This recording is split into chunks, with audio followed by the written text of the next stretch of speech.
O cenário, desde meados de 2022, meados do ano passado, por conta da política anti-Covid, né, com o fechamento do porto de Xangai, política de lockdown mais severa na China, isso comprometeu a cadeia de suprimento do contraste iodado. Né, e uma empresa que sofreu muito com isso foi a GE. Né, e a GE detém um market share muito importante, né, do suprimento, do fornecimento de contraste iodado no mundo, não só no Brasil como no mundo. E no caso da FID, ela era a principal fornecedora.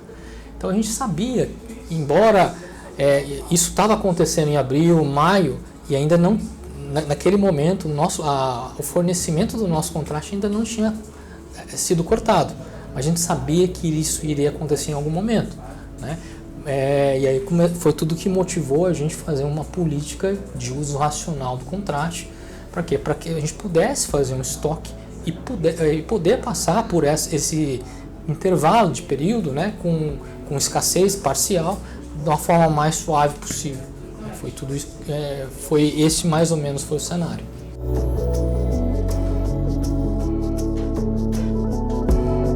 Bom, sabendo que a gente ia enfrentar esse inverno, né, da escassez de contraste, a gente não sabia ainda o quão grave ia ser essa falta de fornecimento para a gente teve que implementar essa política de racionamento, que tinha dois desafios. Primeiro, que a gente ia ter que fazer uma política que era uma política de exceção, e segundo, talvez mais desafiador, era convencer não só a diretoria dos hospitais, mas os médicos prescritores que essa política era necessária e a gente não poderia abrir mão dela.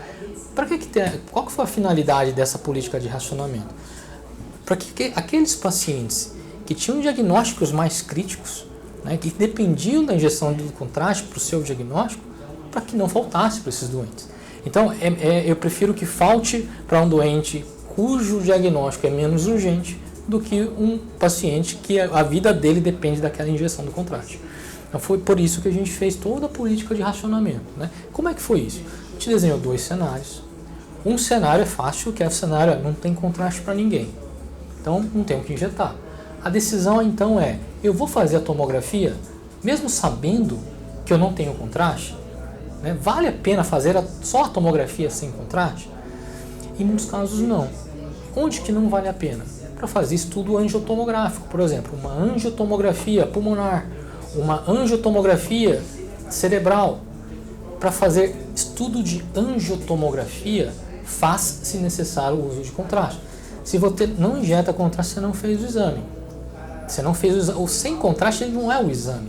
Né? A acurácia do estudo sem contraste de uma angiotomografia é zero. Então, numa relação risco-benefício, não há benefício, porque não tem acurácia nenhuma. Então,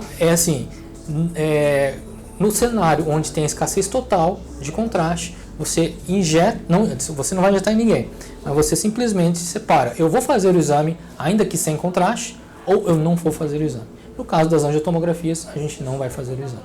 Tá? Agora, quando a redução é parcial, né, quando a falta do contraste desse insumo, ele é parcial, a gente vai ter que escolher em quem a gente vai injetar. E aí a gente vai injetar pronto-socorro, cujo diagnóstico, né, a vida do doente dependa daquela injeção, por exemplo, uma hemorragia ativa, seja uma hemorragia digestiva, uma hemorragia intracraniana, decorrente de um politraumatismo, esse paciente não pode ficar sem contraste. Da mesma forma, uma isquemia mesentérica, intestinal, uma isquemia cerebral, esse paciente também não pode ficar sem contraste para o seu diagnóstico. Né? Um tromboembolismo pulmonar, para se fazer esse diagnóstico, você precisa do contraste. E são casos urgentes, casos de vida ou morte, que você não pode abdicar do uso do contraste. Então, assim, aquele pouquinho que eu tenho que destinar para esses pacientes mais urgentes. Em detrimento do paciente ambulatorial. O paciente ambulatorial, a gente separou um paciente ambulatorial oncológico e com estudo vascular, tá? E pacientes com estudo vascular dos demais. Então, oncológico, não dá para deixar ele injetar, porque às vezes você perde o time de uma quimioterapia, de um tratamento, né, de uma cirurgia, porque você não fez o diagnóstico oncológico daquele paciente, não fez o controle oncológico daquele paciente, então você injeta. As angiotomografias, também a gente optou por continuar injetando, mesmo porque não dá para fazer angiotomografia sem contraste, ainda que seja ambulatório. Os demais ambulatórios, a política foi, mesmo que seja indicado o uso do contraste, a gente não vai injetar. Por quê? Porque é para poder sobrar para aqueles pacientes, né, cujo diagnóstico é mais crítico, é mais iminência de vida ou morte.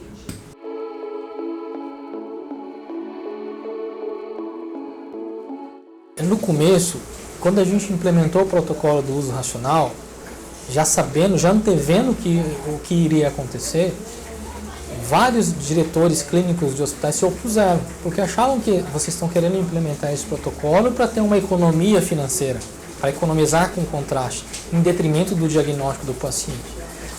Por quê? Porque não existia uma comunicação midiática massiva nesse intuito. Ninguém sabia que estava acontecendo um desabastecimento mundial por conta do lockdown no porto de Xangai. Até vir uma nota, em 12 de julho de 2022, bem depois, né, de abril, que a gente começou a já fazer esses estudos de uso racional, em 12 de julho de 2022, o Ministério da Saúde, juntamente com o Colégio Brasileiro de Radiologia e outras entidades de classe, fizeram uma nota conjunta explicando o que estava acontecendo.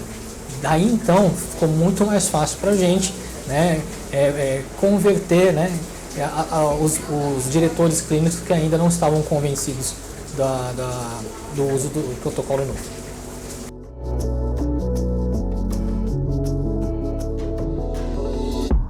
Agora, como o suprimento de contraste está normalizado por hora, a gente voltou com um protocolo normal, não racional, não de uso racional. Porque o protocolo de uso racional, ele visava salvar contraste para aqueles pacientes mais críticos. Mas ele tinha um problema, que ele diminuía a acurácia daqueles exames ambulatoriais que também tinham indicação de contraste. Eles poderiam não ser críticos, mas eles também tinham indicação de contraste. Então, reduzia a acurácia diagnóstica para esses pacientes. Esse era o ponto a ser considerado. Então, a partir do momento que a gente teve 100% do suprimento normalizado, a gente voltou com o protocolo antigo.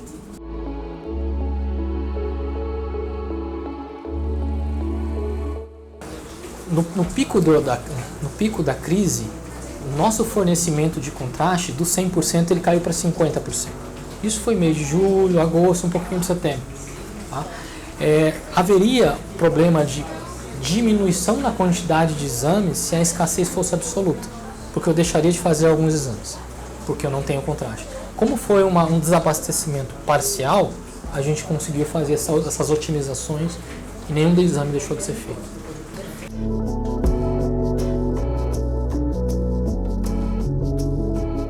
Os exames ambulatoriais, né? Exames ambulatoriais que não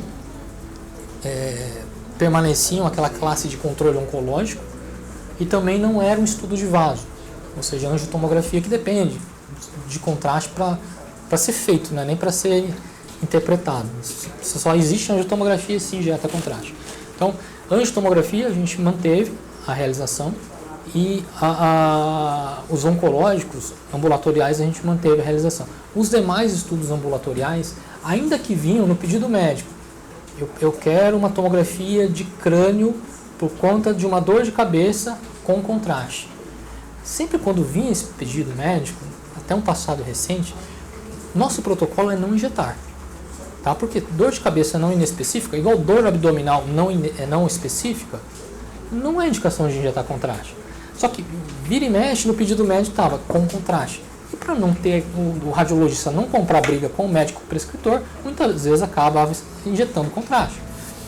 Só que nesse cenário de escassez, né, de escolha de Sofia, que você tinha que saber em quem que você vai injetar e quem não vai injetar, o radiologista usou a prerrogativa do CFM, do Conselho Federal de Medicina, que cabe a ele decidir ou não em quem injetar. Ou seja, a gente acabou usando dessa prerrogativa para ganchar pedidos com contraste que não tinham indicação.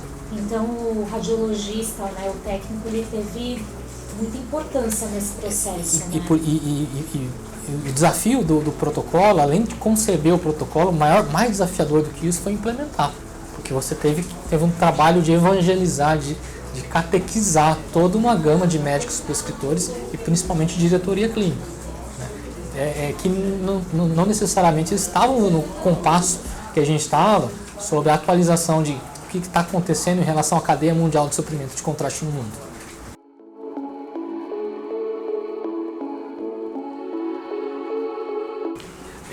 No protocolo de racionamento que a gente divulgou, coube, né, a esse protocolo orientar também ao médico prescritor que existiam outras alternativas para aquele diagnóstico que ele estava procurando, que não necessariamente uma tomografia com contraste. E aí, só para citar alguns exemplos, um paciente com uma suspeita de uma pedra no rim que está impactando o ureter, obstruindo o ureter e causando aquela cólica que a gente chama de cólica nefrética, muitas vezes era pedido, né, por desconhecimentos, uma tomografia com contraste. Sendo que esse diagnóstico pode ser feito por uma tomografia sem contraste ou mesmo por um ultrassom. Então, a gente fez uma lista de exames, de um DEPARA mesmo, né, de possíveis métodos alternativos à tomografia com contraste. Outro exemplo, suspeita de cólica biliar, que às vezes vinha no pedido médico, tomografia com contraste. Esse diagnóstico pode ser feito por um ultrassom. Outro exemplo, uma oclusão arterial aguda no membro inferior. Esse diagnóstico não precisa de uma angiotomografia, ele pode ser feito por um Doppler de membro inferior. Então, nesse documento, que é este protocolo de uso racional do meio de contraste, existe também uma tabelinha, né, com DEPARA de orientações de métodos alternativos à tomografia com contraste.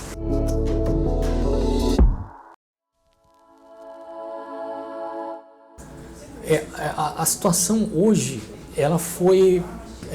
o suprimento hoje está normalizado, mas todo mundo está de antena ligada, né? Por exemplo, se tiver um lockdown de novo no Porto de Xangai, esse pesadelo todo pode voltar? Pode. E todo mundo está mais ou menos se precavendo quanto a isso. Por exemplo, a estratégia de adotar um fornecedor só pode ser perigosa, porque vai que esse fornecedor seja justamente o fornecedor cujo a cadeia de suprimento dele dependa do porto que foi afetado pelo lockdown. Como aconteceu com a gente recentemente. Então, qual que é a estratégia? Né? Vamos diversificar os fornecedores. Então, até os próprios fornecedores estão orientando a diversificação de fornecedor, porque existe esse risco, né, do serviço de radiologia parar em pé por conta disso.